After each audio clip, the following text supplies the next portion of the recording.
I'm Dr. Daniel Page, and this webinar is about self-reflection.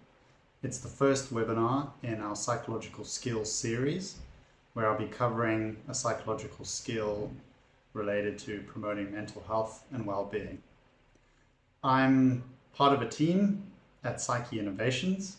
I'm the CEO and founder of Psyche Innovations, and our objective is to promote mental health and well-being globally. A bit about myself: I pursued a career in academia and studied up to PhD level. The focus of the majority of my research and practice has been on designing and implementing evidence-based interventions that teach psychological skills. I bring that knowledge and experience, as well as being involved in the NPO sector, to this new enterprise, Psyche Innovations. During those times of research and implementation, I realized the impact of psychological skills and how few skills people generally knew. In this webinar, I'll be discussing what self-reflection is and how we can work at improving that skill. The webinar will help develop your own capabilities for improving your own self-reflection practices, as well as hopefully build enough skills that you can help somebody else. The activities we'll be looking at are big rocks, circles of control, and 5 whys. So what do we do at Psyche Innovations? We're all about creating impactful, evidence-based digital tools to help promote mental health and well-being. These tools are designed to be accessible and affordable. They're also holistic with a broad range of psychological skills, and you'll start to see the connection between the webinars and the content we're trying to cover and the content of the app. The skills are also designed to be real-world applicable, so they can be used in everyday life and hopefully build your competencies in a way that will carry through for years to come. Psyche Innovations, and more particularly the Psyche Mental Health app, focuses on measuring and improving 8 core domains. These domains include connection, focus, flourish, mastery, mood, physical, peace, and resilience. We design an assessment that can be quick, is non-diagnostic, and can help users identify areas to promote strength and growth, as well as identify areas that are strong and can be further enhanced. Users can track their mental health profiles over time, which is really helpful for guiding their path to personal growth, while also being able to track what hasn't been working and what can be worked on further. So, self-reflection. We chose this skill because it's so foundational to figuring out where you want to go. And if you're not able to ask the initial questions of who you are, what you want, it's really hard to figure out a roadmap for moving forward. Self-reflection is about taking a moment, looking into oneself and seeing, who am I? Why am I this way? Looking at one's thoughts, behaviors, and emotions. It's really sort of a selfie for one's thoughts and feelings, and requires a degree of thinking. Self-reflection helps in a number of ways. It helps with personal growth and gives direction to where we want to go. It helps with self-awareness. It helps with problem solving. If you know where you want to go, it's easier to make a plan and break down the steps towards that goal. It helps with emotional intelligence. If one can understand why we feel certain ways about certain things, it's easier to communicate our needs and plan around these feelings, behaviors, and thoughts. It also gives us greater capacity to understand other people's needs. If we don't understand our own anger, our own sadness, and our own joy, it's very hard for us to understand and interpret other people. Self-reflection also helps with decision making. When you have greater mental clarity and you know what you want and where you're going, it's easier to make informed decisions that align with what's important to you. Stress reduction is another key benefit of self-reflection. By understanding what's important, one can separate what's expedient or what's unimportant. We can then focus our attention on just the things that matter, the things in our life that are controllable and align with who we are and where we want to go. Greater self-reflection and self-awareness improves relationships. If we know who we are and what we want, it's easier for us to communicate those needs in the workplace, in close relationships, with family. It also helps with increased creativity. Self-reflection helps with goal setting. As I said before, knowing where we want to go makes it easier to set a roadmap towards that destination. If I know I want to go from Cape Town to Cairo, it's easier for me to plot my map throughout Africa, choose my stops, know when to refuel, and make a plan around it. One of the great self-reflection activities that we teach on our app, and that was key to me realizing who I am and what's important to me, was the Big Rocks activity. Big Rocks is really a simple, straightforward metaphor that helps us think about our life as a jar. The jar represents our life, and there's 3 tiers of things that fill our life. So the first one is big rocks. Big rocks are the most important elements to our life. They're friends, they're family, it's our occupation, it's spirituality. It's the key pieces of the puzzle that are important to you and you couldn't live without. Then the next level is pebbles. Those are the things you really enjoy and, fuel your cup in some ways. Those could be hobbies, it could be passions, it could be art, it could be music, it could be writing, it could be sport, it could be reading, it could be volunteering. So what's big rocks and what's pebbles are different for different people because we all have different priorities, and that's a good thing. The lowest tier is sand. Sand are expedient, sand is trivial, sand is a thing that fill one's time and really isn't that important. When we look back on our lives, it's the things that don't really matter. And some of those are necessary things. It's chores, it's responsibilities that we have to uphold. But sometimes it's also things that we say we enjoy, such as maybe spending too much time on social media or spending time with people who don't really matter to us, that we could do without. Right, so back to the metaphor of the big rocks. So when you fill your life, you want to put the big rocks in first. You want to make space for the things that are really important to you.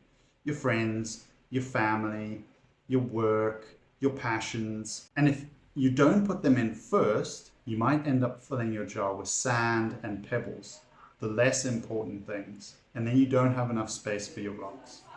So rocks first, then pebbles, then the sand. Why this activity is super useful to do by yourself or with somebody else is that it helps you to figure out if your actions are aligned with your big rocks and your pebbles. If you say to yourself, family is a big rock of mine, but you're not spending the time and energy and focus on family, then there's a misalignment.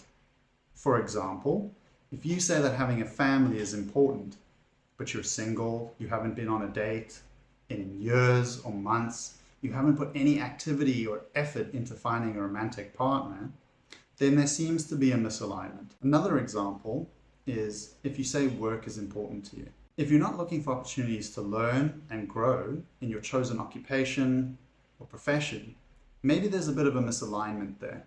We often inherit cultural norms and ideas and identities around what should be important to us. And often those weakly held beliefs we carry with us long after they serve us. So self-reflection is helpful for figuring out what's important and what isn't. Is there alignment between what I say is important and what does that important thing really look like? Because we often have vague, undefined ideas of what we really want from life and who we really want to be. For example, it's quite easy and quick. People say family is a really important part of their life and it's a big rock for them. But you push to define what family means to them and they don't really have it figured out. 2.5 kids, white picket fence, a dog. But is that really what they want?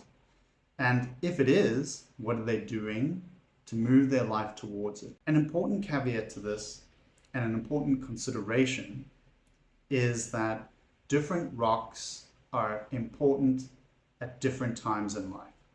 For example, work is not important to a child. One of their big rocks is education.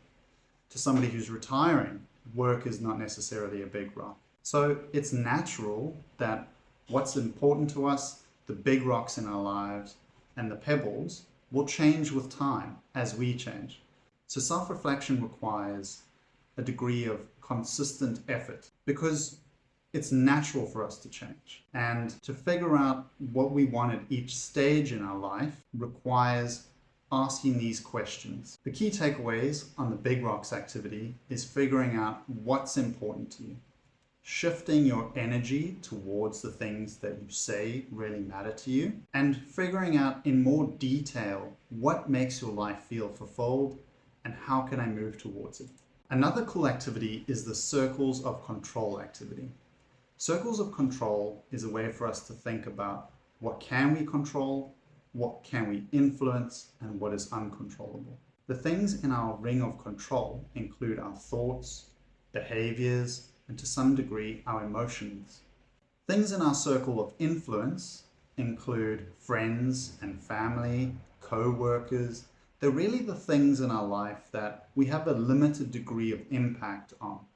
For example, if I'm kind to a co-worker or a friend, they're more likely to be friendly to me. But I don't control them.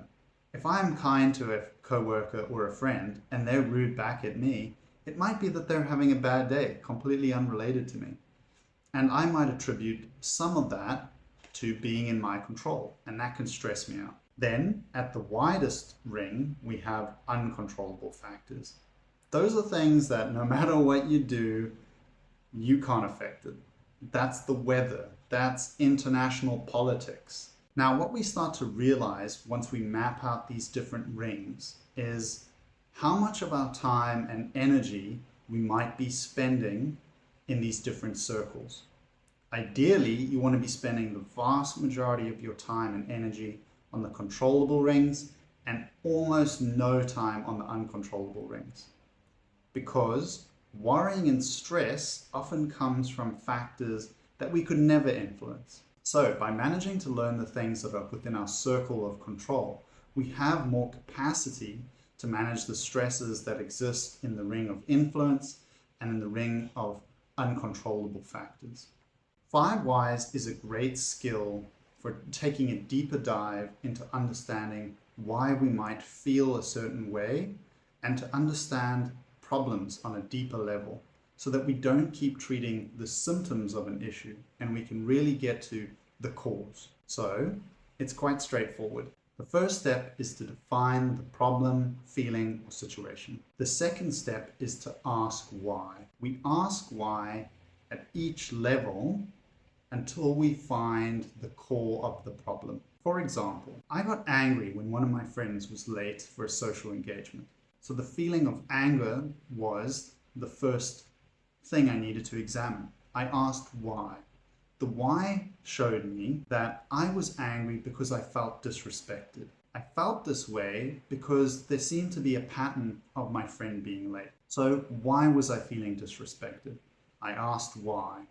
The reason I got to with that why was that he wasn't respecting me and my time.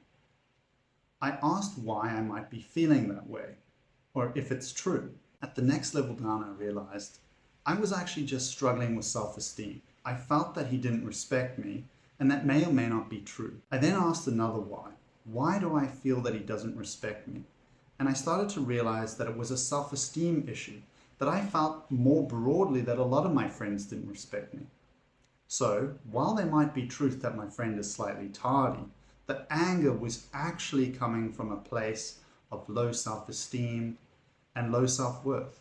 So the 5 Whys activity really helps us understand the core of the problem. This is useful for helping us in the long run so that we don't band-aid deep issues that we need to resolve. Doing this also helps us handle challenges in the future. If we identify patterns of negative thinking or unhelpful behaviors, if we can identify them early, we can remedy them so that they don't continue to plague us in the future. 5 Whys isn't only a skill helpful for self-reflection and improving one's mental health and well-being. It's a critical thinking tool that can be used in a wide range of settings. Engineers, doctors, lawyers, anyone who's looking at a problem and wants to really figure out What's the call? And the call could result in a wide range of symptoms or stresses or impacts. So in this webinar, we discussed what Psyche Innovations is and what we're trying to achieve. I discussed briefly what self-reflection is. We looked at the big rocks activity, how it's useful for identifying what's important to us and whether we're putting our energy into those important things. We looked at the circles of control, which helps us understand what can we control, what can we influence, and what is out of our control. And lastly, we looked at the 5 whys activity. 5 whys is great for critical thinking and critical self-reflection and helping us find the core of a problem, a feeling, or a situation that we'd like to improve. This is just one of the psychological skills webinars in our psychological skills series. I really hope you follow us on our journey as we cover more content. Please join our community. We're growing every day and we're looking for more inspired people to learn these skills for their own self-betterment or to help others. Please go check out our Psyche Mental Health app. We'd love to hear your feedback so we can improve it as best we can. Follow us on our socials. Please leave us a like or comment. We'd love to hear your thoughts. Join us next time for more psychological skills content to improve your own mental health and to help others. Cheers.